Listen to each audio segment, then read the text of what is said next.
Welcome back. You are watching Business Center right here on Metropole TV, and today we are talking about organic matter and its importance in soil. But first, our question of the day today is: does organic matter have any effects on the soil color? Does organic matter have any effects on the soil color? Continue sending us your comments on all our digital platforms. We are live, and explain to us and just tell us where you are watching us from.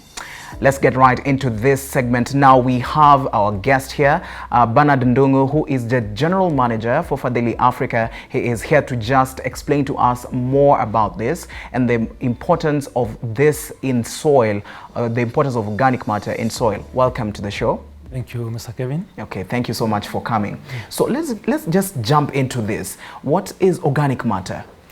So organic matter is a material that come from living organisms, mainly from plants and also from animals that have decomposed and got into the soil to form part of the soil. Mm-hmm. Generally, for healthy soil, that quantity will range between 3% to 6% for a normal soil for crop production. Mm-hmm. Yeah. And let me just ask, what's the difference between, do you have any difference between organic material and organic matter? When we talk about the organic material, it's everything else. Mm-hmm. But when now we get into what is useful for the soil, that's when we talk about that material that has decomposed well enough and is in the process of releasing nutrients that are now available for crops for their uptake and growth. Mm-hmm. Yeah. And now, what are some of the benefits of this organic matter in soil? Organic matter is very important, especially for crop growth, because it plays a number of critical roles when it is there. Number one, it acts, it releases, when it decomposes completely, it releases nutrients that will be uptaken by the crop. And this is where we follow now. For those who are doing organic farming, that's where they get the source of the nutrients that they use to grow the crop. Number two, organic matter is enables the soil to be able to store moisture in the soil for a longer period of time. What you normally realize is that soil that doesn't have the organic matter gets hardy, releases water very fast. But organic matter improves on that. Number three, it helps in growing other microorganisms and sustaining other even living organisms, such as the earthworms and the eelworms that burrow in the soil, and they are able to keep that soil moving and allowing air to move around within the soil. The other, number four, it improves the soil structure, and that's why you don't get soil getting compacted too fast. Mm-hmm. Yes. Now, you've spoken about improving the soil structure. How can a farmer make sure they improve and they maintain the soil organic matter levels? What the practice is on the ground is that the farmers generally, they remove the waste material from the farm and they carry it away.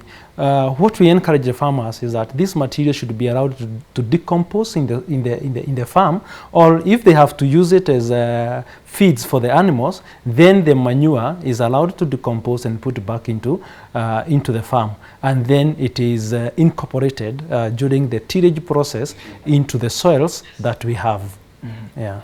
And now, you as Fadhili Africa, how do you come into this process now? How we come into the process is that we specialize in soil testing, and one of the parameters that we report to the farmer is on the level of organic matter in their soil. And we also do educate the farmers. We take through them through the reports that we have generated. We have the instant soil testing machines that we are able to give the farmers feedback within 10 to 15 minutes. They'll be able to get their report, get to understand the level of organic matter in their soil, and also we take them through the process of decomposition so that they can understand, they can prepare their manure in reference to what is actually lacking, and that will enable them improve the soil structure in their farms. And now, this organic matter in the soil, this machine that you've come with, is it the one that is used to test the organic matter in the soil? This machine, and when we do a soil sample from the farmers, we do give the farmers a package of a number of things. And number one, as we talked last week, is that we report on the soil pH, that the acidity or alkalinity of the soil. Number two, we report to the farmer on the level of organic matter. We also record the nitrogen, the potassium, the phosphorus, and the cation exchange capacity. So it's one of them, and it gives the farmer a package of what is there. And then this machine enables us to be able to report to the farmer a crop-specific rate of application of all these nutrients. So yes, it will help us to be able to assist the farmer determine how much and what level of organic matter they need to add into the soils. And can we have like, can you hold it and then we see how it is it placed in the soil, or how do you do it? How we do it: when a farmer comes to us with a sample, or when the farmers have invited for us to sample for them, we generally take a sample. There is a standard method, regardless of whichever method of analysis you use, there's a standard method that we take the sample. And when we come with the sample, then we do have a thoroughly mixed sample. We put it in our soil cup. This one is where we put the soil. And then after putting the soil, we take our machine, which we generally first calibrate it, using the soil cup. It uses the near infrared light, which is a beam of light that is released by this equipment. And then from there, it also has cameras all out. It has probes that measure the electroconductivity of the soil, and then after that information is sent to an application that we have on our phone, and that application then sends this data to our database, and within 5 minutes we should be able to have a report for the farmer and be able to advise the farmer regarding the level of nutrients that are in the soil, and also the corrective actions that they are supposed to take. And if there are farmers who are using the inorganic fertilizers, then we'll also be able to advise them the quantity of fertilizers and specific fertilizers depending with the different breeds that they can be able to use and improve the soil fertility in line with the crop that they are growing. Yeah. So this machine tests the soil pH, it tests the organic matter, it tests the nutrients in the soil and everything else, right? That's true. Yeah. Okay, thank you so much for coming with this. I guess we'll have to do some bit of demonstration next time when you come, of course, and then so that we can see how it translates into giving the farmer the right information in order to know what the soil is contained, what is contained in the soil, right? That's true. Okay, thank you so much. Now, let us go into the manure, the compost manure and the farmyard manure. Explain to us a little bit about this. What's the difference between the compost and the farmyard? So the farmyard manure, this is manure that we get directly from the cow shed or the other animals that we have. But when we come to the compost manure, is whereby we take the manure through a process of decomposition. We can add other materials, and one of the major difference between the two is that you will realize that you have some solid particles when you come to the farmyard manure, but compost manure is well decomposed, much more looks like the soil, and it is easier and faster to release the elements that are needed by the crop from the manure itself. So this is the major difference. It's the decomposition process that is taken through. Now, when we come to compost manure, and especially for the farmers who are doing organic farming, they are able to enrich using different source materials so that that manure meets specific requirement for the crop that the farmer is growing. And you've spoken about farmers who are doing organic farming. How does, when someone has the best type of soil, they've taken care of the organic matter in the soil, how does this now translate to the production and the yields to a farmer?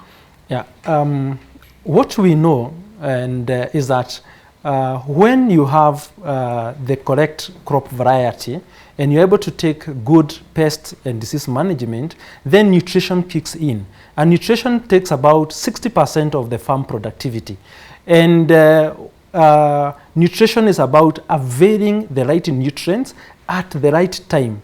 Because what I normally say to the farmers is, a crop follows its own cycle. and you need to supply the nutrients at the right stage.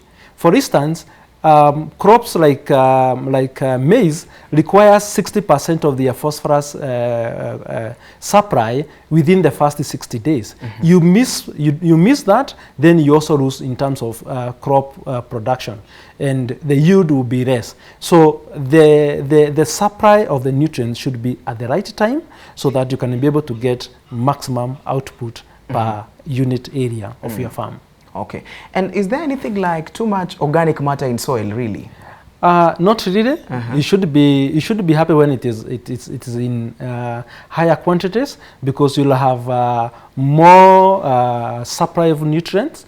And manure also acts as a buffer. Remember, it also acts like a buffer. It does not resist acidification process or alkalinity process, and then it supplies your nutrients at the right time.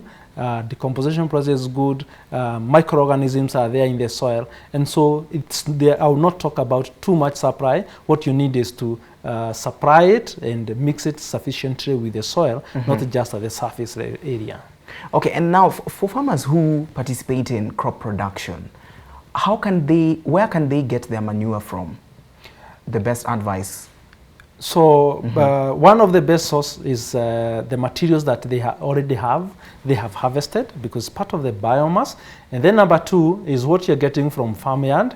And also then you can also be able to take material from other sources, whether it's from the forest. You can come and do the decomposition and then supply to the farm. And then, as we know, most of our farmers, they are getting manure from the farmers, animal farmers who do nomadism, the Maasai Mara and our areas where farmers are getting cows in a large area, in large quantities. So those are some of the sources that farmers can get manure. Yes. And can someone say, go to the dustbin and pick the everything that has been thrown there and say, now I'm going to take this to my shamba? Two things.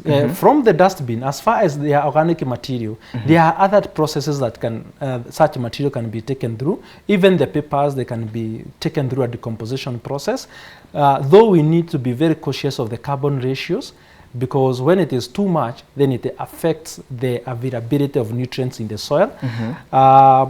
Processes where this material from the dustbin, as long as it does not have the other chemicals that may be harmful to the soil, then it can be taken through a decomposition process and taken back to our farm. And actually this is one of the process, and especially for the solid waste handling in most of the towns, which we need to start thinking how to put it into place and be able to take through a process of decomposition, and it will form a very good manure for our farms, and even can be enriched to form organic manure, organic fertilizers that can be used in place of instead of using inorganic fertilizers in our farms. So whatever we throw in the trash is kind of you're saying it's kind of important in our gardens, right? That's right. We need to educate ourselves, and it's an issue of discipline, is to separate. For instance, we know there are those materials that decompose and there are materials that do not decompose. Separate the plastics, separate the metallic material, and put the solid matter together, solid organic matter. Then it can be decomposed through different processes and be good for use in our farms. Yes. And this manure, once it's placed in the soil, how does it affect the pH now? As I had pointed out, manure is very good in buffering. And buffering means it is resist pushing the soil into acidic area or basic area. So it is able to resist movement of the pH level, and it absorbs, slows down the process of acidification or alkalinization of the soil. So it's very, very important, and will help the soil be able to remain within the productive area or productive pH for most of the crops. All right. Yeah. And how often should we apply manure? And also, how long does it stay in the soil for it to be reapplied if we are applying it again? Yeah. The manure, depending with the source material, it will take a different period. For instance, if you have source material as part of the legumes, legumes decompose very, very fast because they also have a low number of carbon-nitrogen ratios. But when you come to other materials, they can take long. They can take 6 months, others can take up to even longer period of time, 1 year or more than 1 year, depending with the carbon ratios. So depending with the source material, it will indicate how long it can stay in the soil before it decomposes and releases the element fully to the soil for crop to uptake them. Yes. All right. And as a farmer, can you apply manure and then also use fertilizer? Yes. You can apply manure. And this is a process where manure needs to be applied continuously. And what I normally tell the farmer is, if you look at our forest, they are always green. They are always having moisture because they have a higher content of manure ratios. But when you come to inorganic fertilizers, these are fertilizers that we buy from the agrovets and other industrial produced fertilizers. They are a quick fix process of availing the nutrients at the shortest time possible. So for the process of decomposition or preparing your manure, then it's a slower process. But when you come to fertilizers, it's a faster way of availing the nutrient for the crops. Yes. So you can add fertilizer also, you can use also fertilizer? Yes. Actually, within our reports, because what we look at is making it beating time. You're actually beating time. We recommend to you the manure, at least the minimum quantity that you should add in your farm, and then we also recommend to you the fertilizers that you are going to use. And we also factor in place that the manure will take a longer period of time, so it will leave your soil in a better position than you found it, or from the day that you did your soil analysis, then you get the nutrients available for the crop as fast as possible, or as and when they are needed. Yes. All right, as we now wrap up this, is there any better time to apply manure, or the same way you apply it in January is the same way you will apply it in December, like the whole year? What we recommend is that this is part of preparation for your farm. So you need to do your preparation during the tillage or the land preparation. That is the best time. And then you can add at different intervals depending with the kind of crop that you have. But the best time to apply the manure is during land preparation processes. Yes. All right. And now as Fadhili Africa, what else can you advise a farmer who wants now to start planting and maybe they don't have a way of getting the manure? What would you advise them to do? If farmers do not have a way of getting manure, what we like or what we tell the farmer is that to start planning in advance, because organic matter that is there and is generally available can be put together, can be decomposed, and then be availed for the crop. You cannot, or when you tend to skip application of manure, then there are other consequences that you lose to your farm. And these, most of the time, are negative. And that's why you see, in areas where farmers have been dependent fully on fertilizers, then their productivity capacity has been declining because you are actually not supplying this material at the right time. Or you have to put other more investment, especially in terms of irrigation, so that you can put back water that has already evaporated. So putting manure is an important stage for any person who is doing crop production. Yes. All right, thank you so much. We have to wrap up this, but this was so interesting and informative. Thank you so much for coming to the show, Mr. Bernard. Thank you very much, Bernard Kevin. I'm here to talk to Kenyans, advise them, so that we can be able to become a country that is food sufficient. Okay. Thank you very much. Thank you so much. That has been Bernard Ndongo, who is the General Manager for Fadhili Africa. I believe you have learned a lot about how to take care of your soil and the organic matter in the soil and how you can enrich it in order to make sure you have good yields. We're going for a short break, but remember we are coming back with agro-commodities, innovations and agri-facts. And by then we will have already finish this. But first we go for a short break. We'll be right back. Our question of the day, remember, is does organic matter have any effect on soil color? Remember to continue contributing this. We'll read some of your comments as we continue with the show. But first, we are going for a short break. We'll be right back with innovations and agro-commodities and agri-facts.